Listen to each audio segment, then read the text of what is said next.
2008년 2월입니다. 한국에서 국보 1호였던 숭례문이 방화로 인해 가지고 전소되는 그런 일이 있었어요. 조선 태조 때, 조선의 첫 번째 왕인 태조 때 지어져 가지고요, 거의 600년을 이어오던 그런 문화재인데 한 번에 그냥 삽시간에 이 방화가 돼 가지고 잿더미에 내려앉은 그런 일이 어처구니 없는 일이 있었다라고 하는 것입니다. 그 외에 이제 문화재청이 복원을 하기로 결정을 했어요. 그래가지고 거의 5년이 지난 작년도입니다. 2013년 4월 말에 그 복원 공사를 다 마쳤습니다. 그리고 나서 5월 달에 얼마나 한국에서 성대하게 이 복원 기념식 뭐 이런 거 있잖아요. 그 옛날 사람들 옷 입고 나와가지고 막 하고 하여간 굉장히 크게 했던 것 같습니다. 그런데 그렇게 이제 숭례문이 복구되고 나서 지난 몇 개월 동안 흉흉한 소문이 나돌기 시작해요. 숭례문을 복구하는 데 있어서 본래 문화재청에서 공급해준 금강송이라고 하는 아주 최고급 목재, 그러니까 뒤틀어지지 않고 그 문화재를 복구하는 데 써야 되는 중요한 재료인데 이것을 안 썼다라고 하는 의혹이 자꾸 제기가 되는 겁니다. 그 이유가 뭐냐면 이렇게 국보 1호잖아요. 문화재를 복구하고 나서 얼마 되지 않았는데 아주 중요한 기둥이 쩍 갈라지는 그런 그 놀라운 일이 있었던 겁니다. 이게 말이 안 되잖아요. 이제 막 지은 건물인데, 그리고 그 나무를 썼다면 그럴 리가 없는데 이렇게 돼가지고 이제 조사가 시작이 된 겁니다. 조사를 해가지고 결국은 밝혀졌어요. 그 전말이, 사건의 전말이 지난주 동안에 밝혀졌습니다. 그 복구 모든 과정을 총 책임하는 대목장이라고 하는 분이 있어요. 이분은 무형문화재입니다. 이 몫으로 무형문화재가 되는 거예요. 그 장인 기술 때문에. 근데 이분이 나무를 빼돌린 거예요. 나라에서 준 금강송이라고 하는 나무를 적어도 4주, 기둥으로 4주 이상을 빼돌리고, 또 국민들이 이제 국보 1호니까 그거를 보수하라고 굉장히 질 좋은 소나무들을 포함해 가지고 나무 조각들을 많이 보내줬다는 거예요. 그 중에 154개 조각들을 전부 다 자기가 개인적으로 그 운영하는 제재소에다 다 갖다 놓고 다른 나무를 써가지고 국보 1호를 복구를 한 겁니다. 그래가지고 하여간 지금 이제 한참 조사가 더 진행되고 있습니다. 사실 진행되고 있는데, 그렇죠. 그러니까 꼭 필요한 목재가 꼭 필요한 곳에 사용되지 못한 거예요. 결국 이 숭례문 국보 1호가 복원된 지 얼마 되지 않아 가지고요, 중요한 기둥이 그냥 쪼개져 버리는 이런 뭐 말도 안 되는 어처구니 없는 사태가 일어나게 된 것입니다. 여러분, 꼭 필요한 재료가 꼭 필요한 곳에 있는 것은요 굉장히 큰 축복입니다. 그렇죠? 하지만 꼭 필요한 재료가 꼭 필요한 곳에 없으면 그것은 불필요한 일일 뿐만 아니라 불편한 일일 뿐만 아니라 때에 따라서는 굉장히 큰 재앙을 가져올 수도 있다는 것을 우리가 보게 돼요. 사실은 1996년도에 있었던 삼풍백화점 무너진 것도 그랬고요. 이번에 이제 국보 1호였던 숭례문이 복원되는 과정도 마찬가지였다라고 하는 것입니다. 그런데 여러분, 제가 왜 이런 이야기를 장하게 드리냐면요, 그리스도인들에게 있어서 사랑이 바로 그거 같다는 것입니다. 사랑이 없어서는 안 될 꼭 필요한 요소다라고 성경이 여러 페이지에 걸쳐서 우리에게 이야기를 하고 있다라고 하는 거예요. 그래서 후안 카를로스 올티즈라고 하는 목사님이 책을 쓰신 것 중에 책 제목이 사랑은 빵을 만드는 데 들어가는 밀가루와 같습니다. 이전에도 제가 한번 언급해드린 적이 있죠. 이게 책 제목이에요. 왜 그렇게 이야기를 합니까? 사랑은 그리스도인들의 삶을 이야기할 때 다른 것으로 대체할 수 없는 꼭 필요한 재료이기 때문에 그런 것입니다. 여러분들 안에 꼭 필요한 이 사랑이 있으시기를 바랍니다. 우리 교회 안에 꼭 필요한 이 사랑이 하나님께서 보실 때 꼭 필요한 만큼 있기를 바란다라고 하는 것입니다. 그렇기 때문에 오늘 우리가 이제 계속해서 함께 읽고 함께 나눈 말씀을 계속 살펴보기를 원하는 것입니다. 왜냐하면 오늘 우리가 함께 읽은 말씀은 그야말로 예수님께서 명백하게 우리에게 가르쳐 주신 사랑에 대한 이야기, 사랑에 대한 가르침이기 때문에 그렇습니다. 여러분, 율법을 연구하는 서기관 중에 한 명이 예수님께 나와서 질문을 던지는 거예요. 모든 계명 중에 첫째가 무엇입니까? 사실 이 질문을 어떤 맥락에서 했는지를 이해를 하시려면 율법을 바라보는 유대교의 오랜 전통을 좀 이해하실 필요가 있습니다. 유대인들은, 그러니까 랍비 유대교 전통에서는요, 구약에 나오는 모든 율법을 613가지다라고 이렇게 정리를 했습니다. 굉장히 많죠. 이게 뭐 율법을 그냥 정리한 거예요. 구약에 나오는 여러 율법을 정리한 것입니다. 그 중에서 248가지는 뭐뭐 하라라고 하는 긍정식의 명령이에요. 나머지 365개의 명령은 뭐뭐 하지 말라라고 하는 부정적인 명령이 되는 거예요. 613가지의 그 율법을 이제 뽑아놓고 나서 유대인들은 어떻게 했냐면 그 중에 무거운 율법과 가벼운 율법을 나눕니다. 무거운 율법, 가벼운 율법, 이게 무슨 의미가 있을까요? 이것은 모든 율법을 다 지켜야 하지만 그 중에서 다른 율법들의 근간이 되는 좀 더 중요한 율법이 있다라고 본 거예요. 다른 율법들이 여기서부터 파생되어져 나갔다라고 보는 그런 율법들이 있는 것입니다. 그래서 이런 율법들을 소위 무거운 율법이라고 불렀어요. 중요한 율법이죠. 큰 율법입니다. 그 외에 나머지 법들, 다른 것들에 올려 있을 수 있는, 다른 것들에 이제 해설이나 설명으로 우리가 이해할 수 있는 그런 율법들은 가벼운 율법, 좀 덜 중요한 율법, 이렇게 이야기를 한 것입니다. 그렇기 때문에 예수님께서 그 서기관이 모든 계명 중에 첫째가 무엇입니까? 라고 물었을 때 이게 어떤 의미를 가진 것이겠습니까? 선생님, 율법이 너무 많아서 괴롭습니다. 시간도 없습니다. 그러니까 다른 것은 다 안 지키고 하나만 딱 지켜야 된다면 뭐를 찝어주시겠습니까? 라고 이야기한 것이 아니라는 거예요. 오해하시면 안 돼요. 네, 이렇게 얘기한 게 아닌 거예요. 그러니까 율법 쪽집게 가외 해주세요. 시간도 없고 율법 너무 많고 그러니까 찝어만 주세요. 그렇게 말씀한 게 아니고요. 모든 율법 중에서 가장 근본이 되는 율법이 뭐냐 이렇게 물어보는 거예요. 모든 율법 중에서 가장 본질적이고 근본적인 율법을 뭐라고 보십니까? 가장 무거운 율법이 뭐라고 보십니까? 이렇게 묻는 거죠. 예수님께서는 이 서기관의 질문에 한치의 망설임도 없이 명확하게 대답을 해주십니다. 우리 같이 한번 읽어볼게요. 29절부터 31절의 말씀입니다. 예수님께서 이렇게 대답을 하셨습니다. 예수께서 대답하시되 첫째는 이것이니 이스라엘아 들으라. 주 곧 우리 하나님은 유일한 주시라. 내 마음을 다하고 목숨을 다하고 뜻을 다하고 힘을 다하여 주 너의 하나님을 사랑하라 하신 것이요 둘째는 이것이니 내 이웃을 내 몸과 같이 사랑하라 하신 것이라. 이에서 더 큰 계명이 없느니라. 한 분이신 하나님을 나의 전 존재를 다해서 사랑하는 것과 나의 이웃을 나의 몸과 같이 사랑하는 것, 율법의 가장 큰 계명이다 말씀하시는 거예요. 그러니까 다른 모든 율법은 바로 여기에 걸려 있다, 이것을 해석하는 것과 같다, 예수님께서 이야기하신 것입니다. 그렇습니다, 사랑하는 여러분. 하나님을 사랑하는 것과 사람을 사랑하는 것은 마치 동전의 양면과 같은 거예요. 그렇죠? 둘 중에 하나를 따로 떼서 이야기할 수 없다라고 하는 것이 예수님께서 지금 이야기해 주신 것입니다. 하나님을 사랑한다고 하면서 사람을 사랑하지 않는 것도 참 신앙이 아니고, 사람을 사랑하고 사람을 잘 섬기는데 정작 하나님을 사랑하지 않는 것도 온전한 신앙이 아니다라고 이야기하시는 거예요.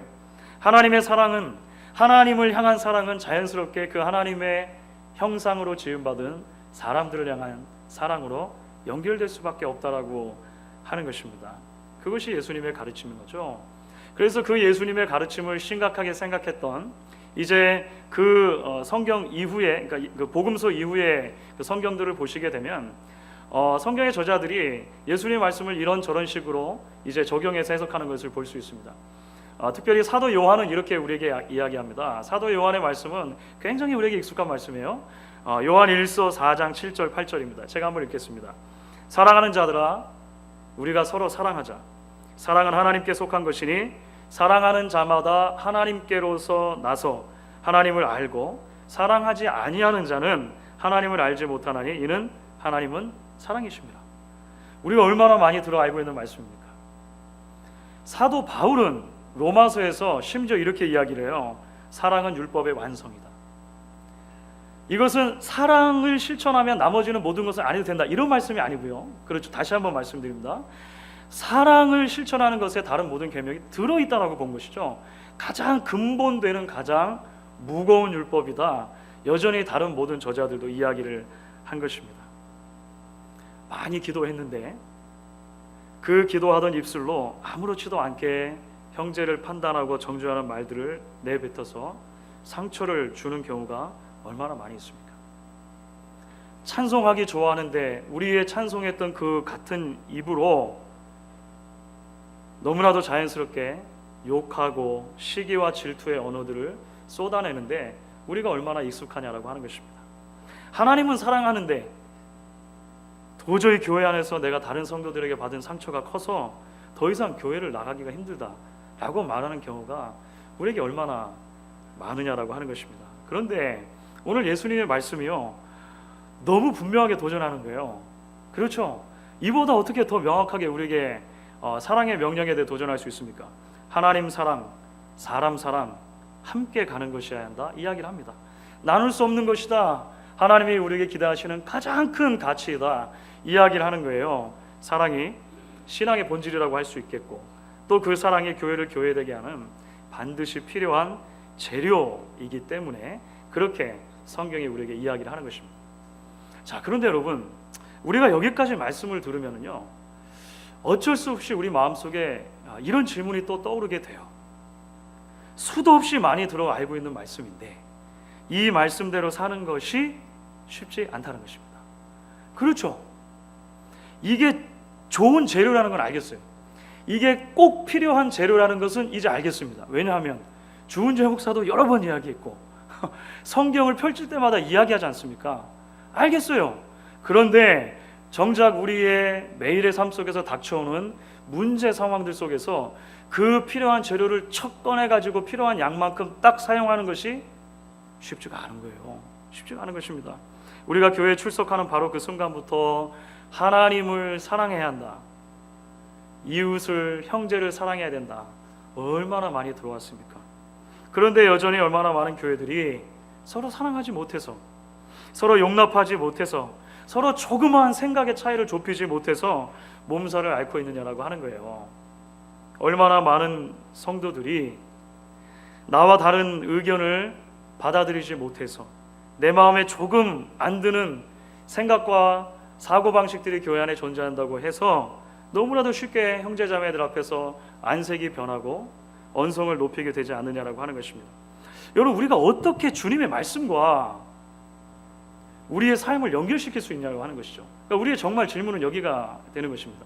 어떻게 하나님을 사랑하고 이웃을 사랑하는 것이 가장 큰 계명이다라고 말씀하신 주의 계명과 우리 삶의 현실을 연결시켜 그 사이에 다리를 놓을 수 있겠느냐라고 하는 것입니다. 그래서 이 질문에 답을 하기 위해서 사실 오늘 서기관과 예수님 사이에 나눴던 질문에 대해서 그 대화에 대해서 조금 더 깊이 이제 우리가 들어가서 말씀을 살펴볼 필요가 있는 것입니다. 사실 여러분, 오늘 예수님께서 주신 말씀이 우리에게 크게 놀라운 말씀은 아니죠.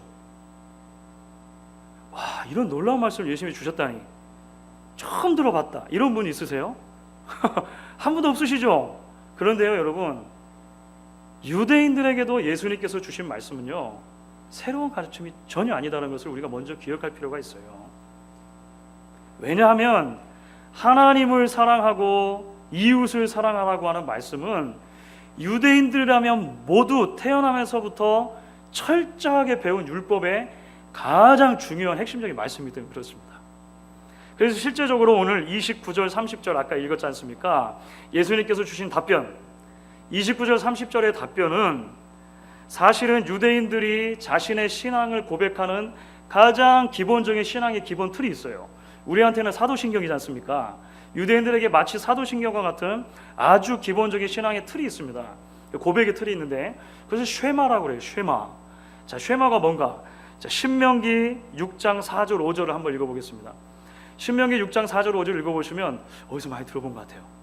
한번 읽어보시겠습니다. 어디서 들었는가? 같이 읽겠습니다. 이스라엘아 들으라, 우리 하나님 여호와는 오직 하나인 여호와시니 너는 마음을 다하고 성품을 다하고 힘을 다하여 내 하나님 여호와를 사랑하라. 어디서 많이 들어봤네요. 예수님 말씀하신 거랑 똑같죠.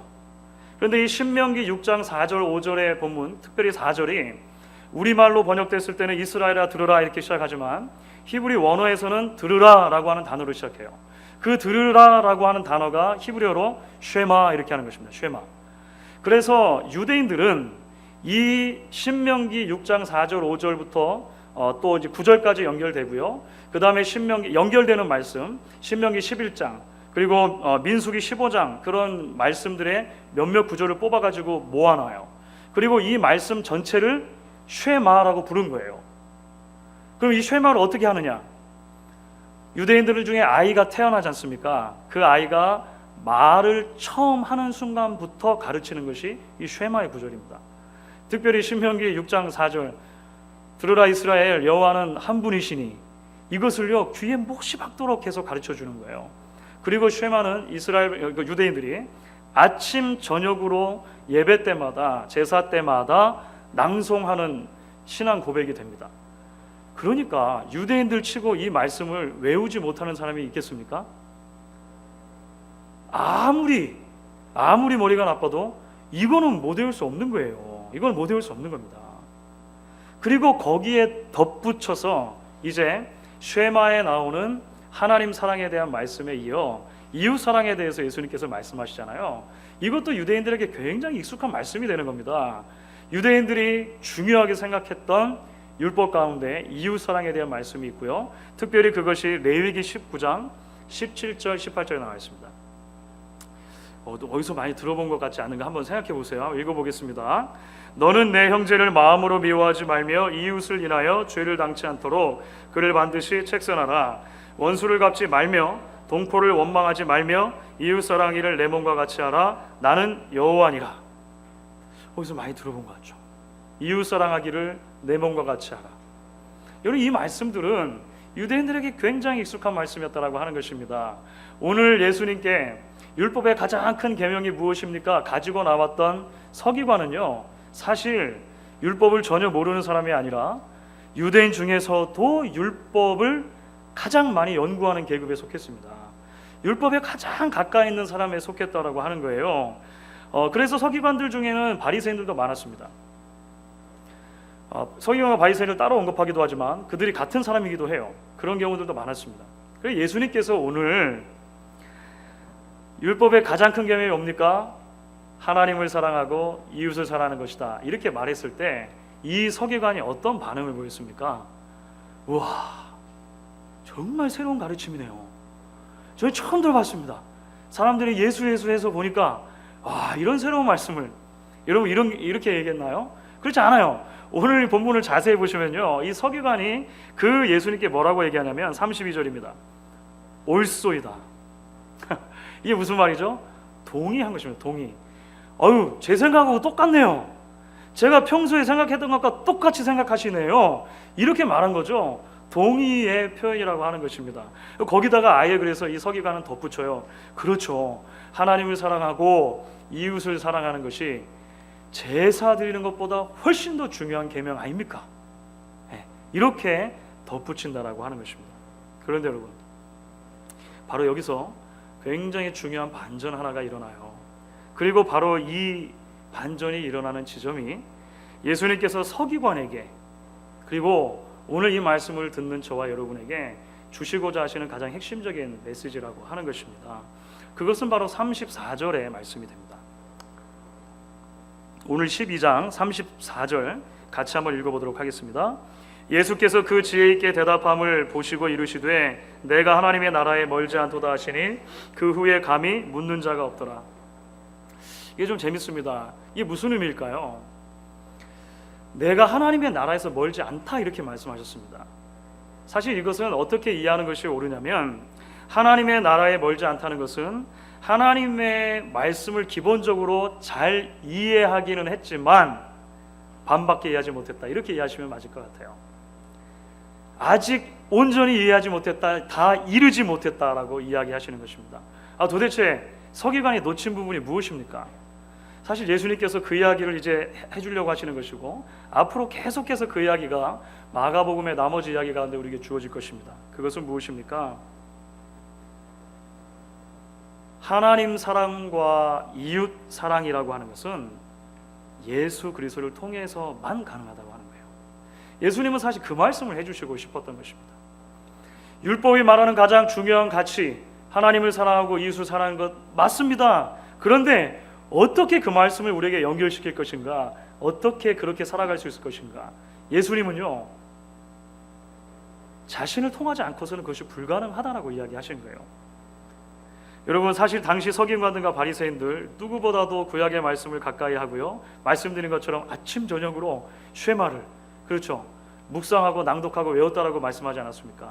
그런데 그 유대인들이 하나님을 자신의 전 존재를 다해서 온전하게 사랑해냈습니까? 그렇지 않아요. 그렇지 않다는 것이 복음서의 지적입니다. 그래서 복음서의 곳곳마다 예수님께서 특별히 서기관과 바리새인들, 율법을 가장 많이 연구한다고 생각하고 그 율법에 가장 익숙했다고 생각하는 사람들을 자꾸 꾸짖으시는 거예요. 뱀들아, 막 독사의 자식들아, 이렇게 꾸짖으시는 거예요. 우리가 함께 이미 살펴봤던 말씀이 있습니다. 마가복음의 7장 6절 7절입니다. 거기에 보시면 이사야서의 말씀을 인용하시면서 예수님께서 그 서기관과 바리새인들을 이렇게 꾸짖으시는 거예요. 중간부터 제가 읽습니다. 기록하였으되 이 백성이 입술로는 나를 존경하되 마음은 내게서 멀도다. 사람의 계명으로 교훈을 삼아 가르치니 나를 헛되이 경배하는도다. 하나님 사랑하는 거 성공했습니까? 실패했다는 거예요. 마찬가지입니다. 이웃 사랑하는 것 성공했습니까? 유대인들이 그렇게 어려서부터 듣던 그 이웃 사랑의 계명을요, 잘 실천해냈냐라고 하는 것이죠. 그렇지 않았다는 거예요. 그렇지 않았다는 것입니다. 그래서 사실 오늘 말씀에 그 이후에 보면 예수님께서 서기관들을 꾸짖는 장면이 또 하나가 나옵니다. 38절부터 40절을 보시면 사람들을 사랑하고 섬겨야 되는데 오히려 섬김을 받으려고 하고 사람들에게 갈취하기를 좋아하는 그 서기관들의 잘못을 지적하시는 거예요. 40절만 한번 읽어보겠습니다. 40절 말씀만 읽어볼게요. 저희는 과부의 가산을 삼키며 외식으로 길게 기도하는 자니 그 받는 판결이 더욱 중하니라 하시니라. 하나님 사랑하는 것도 실패하고 이웃 사랑하는 것도 실패한 것이 바로 그렇게도 익숙하게 율법을 듣고 율법을 가까이 두고 묵상했던 유대인들의 현재 모습이라고 예수님 말씀하시는 거예요. 그런데 여러분, 놀랍게도 우리는 그 서기관들과 바리새인들의 모습 속에 겹쳐지는 우리의 모습을 보게 되는 것입니다. 그렇지 않습니까? 하나님을 사랑하고 이웃을 사랑하라고 하는 말씀 우리가 얼마나 많이 들어왔습니까? 그런데 그렇게 많이 들은 말씀대로 사는 것이 결코 쉽지 않은 우리 자신들의 모습이 서기관들과 바리새인들의 모습에 비추어지는 거예요. 우리가 그들을 너무나 닮아 있다라고 하는 것입니다. 주 안에 사랑하는 성도들, 복음이 놀라운 이유가 무엇입니까? 복음은 우리가 할 수 없었던 그 하나님 사랑과 이웃 사랑을 우리에게 먼저 완전하게 보여주신 구원자의 이야기로 출발하기 때문에 그렇습니다. 이게 복음의 놀라운 측면이라고 하는 거예요. 복음은 예수님께서 아버지 하나님을 얼마나 온전한 사랑으로 사랑하셨는가 보여줍니다.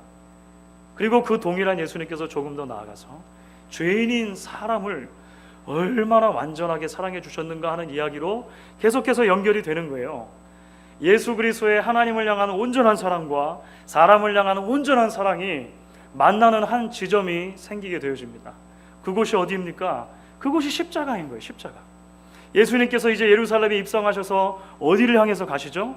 십자가를 향해서 가시는 것입니다. 그 십자가를 향해 가시는 도상 가운데 한 서기관이 나와서 이 이야기를 던졌을 때 그 문제의 가장 핵심을 예수님 간파하신 거예요. 그래서 그래 좋다, 잘 말했다, 하지만 하나님의 나라에서 멀지 않도다. 이 말은 멀다는 말이죠. 사실은요, 아직 가까이 있지 않은 거죠. 그렇죠? 예수님 이야기를 해주시는 것입니다. 사랑하는 여러분, 하나님 사랑과 사람 사랑을 우리 힘으로 할 수 있다고 생각하는 것만큼 위험하고 교만한 생각도 없는 것입니다. 우리가 이것을 좀 기억하실 필요가 있어요. 유대인들은 자신들이 그렇게 할 수 있다고 믿었습니다. 하나님 사랑하고 이웃 사랑하라고 하는 계명을 온전히 지키면 구원을 얻을 것이고 자신들은 그렇게 지켜 구원을 얻을 수 있다라고 생각했다라고 하는 거예요. 그런데 실상은 어떻습니까? 실패했죠. 실패했습니다. 자신의 전 존재를 다해서 하나님을 사랑하는 것에 실패했고요. 자신의 전 존재를 다해서 이웃을 사랑하는 것에 실패했다라고 하는 것입니다. 그래서 예수님이 오신 거죠. 그래서 예수님이 오신 것입니다. 자신의 모든 것을 다해서 하나님을 사랑하는 법을 가르쳐 주시고 자신의 모든 것을 다해서 사람을 사랑하는 법을 예수님께서 자신의 삶과 죽음과 부활을 통해 우리에게 가르쳐 주셨다라고 하는 것이죠. 그 사랑이 우리를 구원해 주신 것입니다. 우리가 하나님을 온전히 사랑하고 우리가 하나님을 사랑하는 것과 더불어서 이웃을 온전히 사랑해야만 우리에게 구원이 주어질 수 있다면 우리 중에 누가 구원을 얻을 수 있습니까? 하지만 하나님께서는 그렇게 할 수는 없는 우리를 위해서 먼저 예수 그리스도를 구원자로 보내주시고 그 주님께서 먼저 온전한 하나님 사랑과 온전한 우리 사랑을 보여주셨다고 하는 것이죠. 그래서 이제 오늘 말씀은 다시 한번 저와 여러분을 십자가의 사랑 가운데로 부르고 계신다는 것을 우리가 같이 기억하실 수 있으면 좋겠습니다. 이것은 무슨 말씀입니까? 하나님 사랑과 사람 사랑은 결국 내게 주신 예수 그리스도의 사랑을 깨닫는 깊이만큼 깊어질 것이라고 하는 거예요. 물론 이제 더 이상 우리는 하나님을 사랑하고 이웃을 사랑하는 것을 구원의 조건으로 삼고 그렇게 살아가지 않습니다. 하나님의 은혜가 우리에게 주어진 것이죠. 우리를 예수 그리스도 안에서 구속해 주신 것입니다. 그러나 이제 그렇게 구속하신 하나님께서 다시 한번 우리에게 하나님의 마음에 따라 살아가기를 원하시는 거예요. 우리의 전 존재를 다해서 하나님을 사랑하고 우리의 전 존재를 다해서 우리의 이웃을 형제 자매를 사랑하기를 기대하신다라고 하는 것입니다. 아직 죄 가운데 있던 우리를 사랑하시되 마음을 다하여 목숨을 다하여 뜻을 다하여 힘을 다하여 사랑하신 그 예수님의 사랑의 크기를 아는 만큼 우리가 하나님 사랑하고 이웃 사랑하는 사랑의 크기도 커질 것이다. 오늘 말씀이 우리에게 도전하고 있는 것입니다. 주 안에 사랑하는 여러분, 왕의 나라의 가장 큰 계명이 어떤 계명입니까? 사랑입니다. 그렇죠? 이것은 변할 수 없는 사실이에요. 왕의 나라의 가장 큰 계명은 사랑입니다. 예수님이 그렇게 말씀하실 수 있는 이유는 무엇입니까? 그분이 우리를 그렇게 사랑하시기 때문이죠.